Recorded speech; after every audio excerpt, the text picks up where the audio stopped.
E aí pessoal, tudo certo? Vocês pediram e a gente vem falar para vocês um pouquinho sobre os nossos livros de música aqui atrás.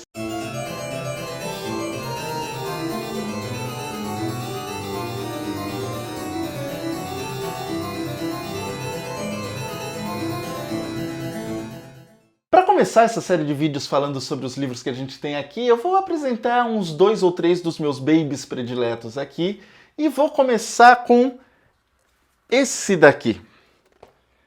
Esse livro da Lydia Girl abriu muito minha cabeça musicalmente falando, porque ela vai tratar sobre como se formou o conceito de obra musical, né? Um conceito que se forma ao longo do século XVIII e século XIX, principalmente século XIX. A Lydia Girl é uma filósofa, mas que trabalha o tema de música, musicologia ao longo dos anos. É uma das principais referências da musicologia atual. Aliás, esse livro particularmente foi base de pesquisa para uma série de textos que eu escrevi, que são desde o conceito, a formação do conceito de obra de arte musical que tem lá no site do Música e Sociedade, até alguns vídeos, como o nosso primeiro vídeo do Música e Sociedade, que foi o conceito de obra musical. Esse livro foi tão poderoso para mim nesse sentido que ele inclusive fez parte de um dos workshops que eu fiz, que eu ministrei, que foi na Yamaha. Foi o primeiro workshop que eu dei lá, que foi o conceito de obra de arte musical. Esse quadradinho aqui especial da estante é muito particular, muito especial para mim, né? Aqui tem a maioria dos livros de Beethoven que eu utilizei para pesquisa, que é uma das figuras centrais da história da música, a gente não precisa nem falar, e é uma das figuras centrais da minha própria pesquisa. Então aqui, olha, a gente pode ver alguns livros que foram interessantíssimos e que eu recomendo. Eu recomendo particularmente essa biografia do Solomon. Quando alguém pede alguma biografia do Beethoven para mim, eu cito muito a do Solomon. Ela não é uma biografia completa, aliás, nenhuma biografia vai ser, sempre é legal a gente fazer estudos em paralelo, com várias fontes, né? Mas o legal do Solomon é que além de tratar a música de Beethoven, ele vai tratar Beethoven no nível social, né, a sociedade de Beethoven, e também, que é muito interessante, a psicologia de Beethoven e como ela pode ter influenciado a música do mestre de Bonn. Ainda nos livros aqui do pai Beethoven, né, tem outros que eu acho muito interessante. A do Lockwood é muito elogiada, né, muita gente elogia essa biografia, eu gosto bastante também. Ela tem uma divisão muito interessante entre a chamada vida e obra, né, ele faz capítulos acerca da vida de Beethoven e depois ele mescla com capítulos falando sobre a obra.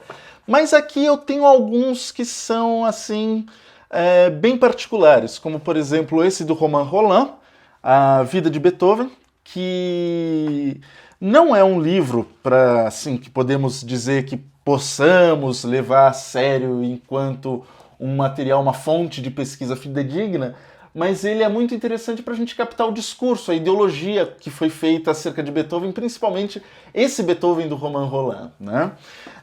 Um outro livro bem interessante de Beethoven que eu tenho aqui é o do Hector Berlioz, é o escrito sobre Beethoven, né, do Berlioz. Infelizmente também não saiu em português, esse daqui consegui achar numa das minhas viagens. E um outro também importantíssimo é do Vincent d'Indy, que infelizmente também não tem em português, mas é um pequeno tratado sobre Beethoven, que ele vai descrever tanto a música e vai defender a importância de dividir a obra de Beethoven em 3 fases. Dos livros de história geral da música, às vezes me perguntam, você tem algum predileto e tal? O que eu mais gosto particularmente são esses aqui do Richard Taruskin, o The Oxford History of Western Music.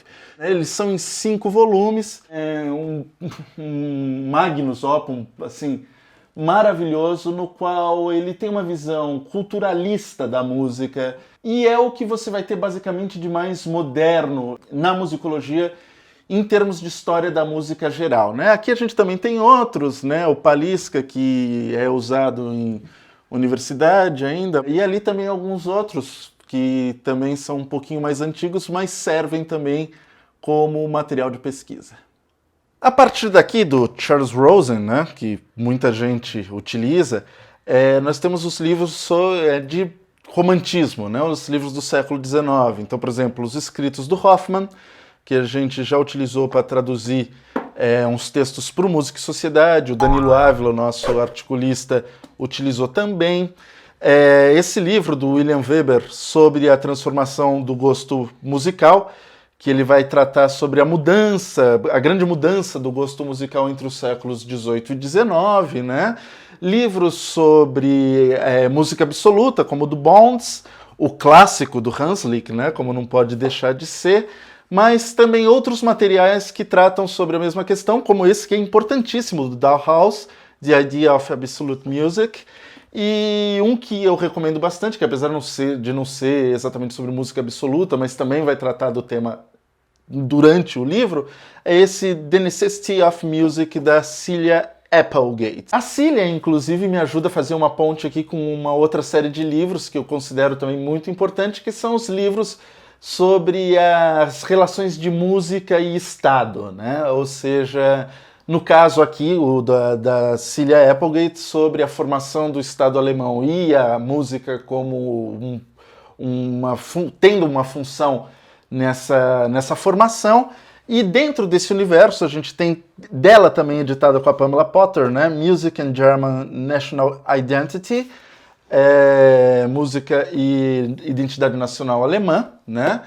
E a partir daí, livros que conectam música com o Estado, que são desde os livros sobre o totalitarismo soviético, né? Que são esses daqui da Frolova, que são livros bem interessantes. Esse daqui do Tomov, que fala sobre como os compositores de música na Rússia soviética se organizavam para formar uma associação de compositores, e aí começam os livros de música e nazismo, como por exemplo The Twisted Muse, que é um livro muito interessante do Katar, que escreveu essa musa distorcida, né? Também é responsável por outros livros muito interessantes sobre o período, como por exemplo Compositores da Era Nazista, que ele vai tratar, inclusive o Orff, Schoenberg, o que aconteceu com Schoenberg, como ele precisou mudar, né, para os Estados Unidos, Kurt Weill, que também é um caso parecido, o nosso Hindemith, que a gente já conhece, e o polêmico caso do Richard Strauss. Do Katar também, a gente tem aqui um sobre o jazz, que é muito interessante, o papel do jazz na Alemanha nazista. Então é isso, gente. Espero que vocês tenham gostado desse primeiro passeio. Ele é só assim, um aperitivo, porque aqui tem muito livro pra gente falar, tem muita coisa. E a gente vai dividir por sessões, vai voltar em alguns livros, falar um pouco mais detalhadamente sobre eles.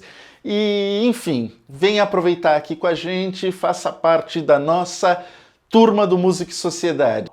É isso, até a próxima!